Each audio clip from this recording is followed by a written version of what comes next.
Hi friends, today we are going to read about Curious George plants a tree.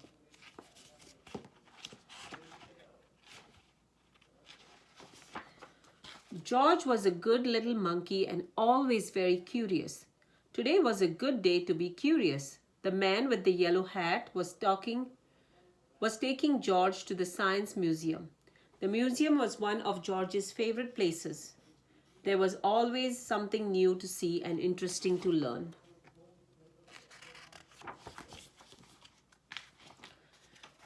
Often there was a special exhibit. George wanted to know what it was today, but first he had to make his favorite museum stops: the rocket room, the mirror maze, and the butterfly space. How you can take care of your planet. Finally, George and his friend made it to the special exhibits room. The sign read, "How you can take care of our planet." George learned many things: how all people, animals, plants, air, and water on the planet make up the environment, how trees help keep the air clean, and how people can help protect the environment from pollution and too much trash.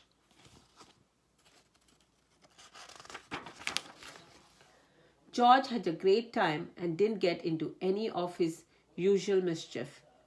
As he and his friend were leaving, they bumped into the museum director.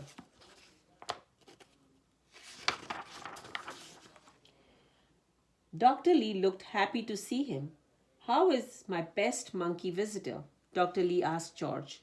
"I am so glad I ran into you. I wanted to tell you that we've been having a Green Day rally tomorrow at the park." George was curious. Whatever a rally was, he was sure that the park was a good place to do it. We're going to we're going to plant a trunk load of trees and collect used paper for recycling, Dr. Lee explained. "We didn't have much time to advertise, but we need lots of volunteers. How would you like to help out?" There was nothing that George liked better than to help. "What a great idea," the man agreed. "We'll be there." That night, George was ready to do his part for the recycling drive. He gathered every newspaper in the house. He stacked old mail on top of the papers. He piled empty cardboard boxes and food cartons on top of that. What a heap! What more would he add? George scratched his head. Then he took several books off his bedroom shelf. Just as George was about to add them to his recycling pile, someone lifted the books out of his hands. "Not so fast, George," the man said. "These books are made of paper, all right, but you can read and enjoy them many times. And when you're done, you can donate them to other kids at your library. Reusing is just as important as recycling."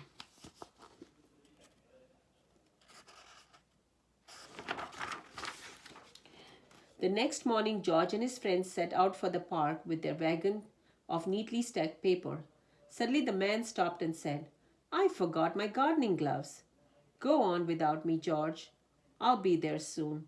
As George walked down the street, he spotted several newspapers lying about on his neighbor's front stoops. George had an idea. He had lots of room in his wagon. He could recycle all those newspapers. And the newspapers were not the only things he could recycle. He noticed a stack of paper cups sitting on a table under a tree. Into the wagon they went. So did a pile of magazines, a heap of papers someone left on the sidewalk. George was happy with his great load. At the park, he found Dr. Lee standing under a big banner. "Good morning, George," Dr. Lee said. "I am so glad you came and brought all your friends. We need lots of help to get the job done." George turned around and he was surprised to see so many faces, but he did not look very helpful. But they did not look very helpful. They looked angry. The man with the yellow hat arrived just in time. He explained to their neighbors that George was gathering paper for a good cause. They were no longer mad. They even stayed to help plant the trees.